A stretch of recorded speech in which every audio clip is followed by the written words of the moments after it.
ലൈംഗിക അതിക്രമ പരാതിയിൽ റാപ്പർ വേടനെതിരെ വീണ്ടും കേസ്. ഗവേഷക വിദ്യാർത്ഥിനിയുടെ പരാതിയിൽ എറണാകുളം സെൻട്രൽ പോലീസാണ് കേസ് രജിസ്റ്റർ ചെയ്തത്. മുഖ്യമന്ത്രി പിണറായി വിജയന്റെ ഓഫീസിൽ നൽകിയ പരാതി പോലീസിന് കൈമാറുകയായിരുന്നു. അതേസമയം യുവ ഡോക്ടറെ വിവാഹ വാഗ്ദാനം നൽകി പീഡിപ്പിച്ചെന്ന കേസിൽ വേടന്റെ മുൻകൂർ ജാമ്യ ഹർജിയിൽ ഹൈക്കോടതി മറ്റന്നാൾ വിധി പറയും.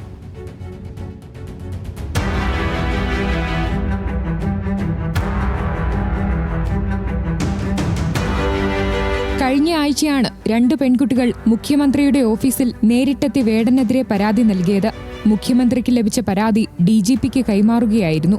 ഗവേഷക വിദ്യാർത്ഥിനി നൽകിയ പരാതി എറണാകുളം സെൻട്രൽ പോലീസ് സ്റ്റേഷൻ പരിധിയിലായതിനാൽ ഡിജിപിയുടെ നിർദ്ദേശപ്രകാരമാണ് സെൻട്രൽ പോലീസ് കേസ് എടുത്തിരിക്കുന്നത്.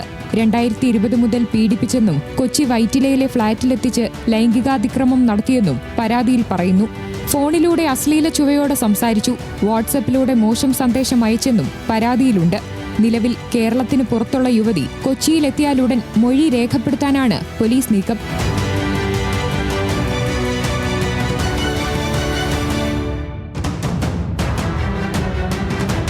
അതേസമയം യുവ ഡോക്ടറിനെ ബലാത്സംഗം ചെയ്തെന്ന കേസിൽ വേടൻ സമർപ്പിച്ച മുൻകൂർ ജാമ്യ ഹർജിയിൽ ഹൈക്കോടതി മറ്റന്നാൾ വിധി പറയും.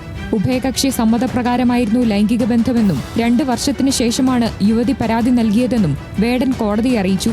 ഉഭയസമ്മതപ്രകാരമുള്ള ലൈംഗിക ബന്ധം ബലാത്സംഗമായി കണക്കാക്കാനാകില്ലെന്ന് സുപ്രീം കോടതി വിധികളടക്കം ചൂണ്ടിക്കാട്ടി കോടതി ഇന്നും ആവർത്തിച്ചു. എന്തുകൊണ്ട് പരാതി നൽകാൻ വൈകിയെന്നും കോടതി അതിജീവതയോട് ചോദിച്ചു. താൻ വിഷാദത്തിലായിരുന്നുവെന്നായിരുന്നു യുവതിയുടെ മറുപടി. എന്നാൽ നിയമവശങ്ങൾ മാത്രം പറഞ്ഞാൽ മതിയെന്ന് അതിജീവതയോട് കോടതി പറഞ്ഞു. News desk, news Malayalam.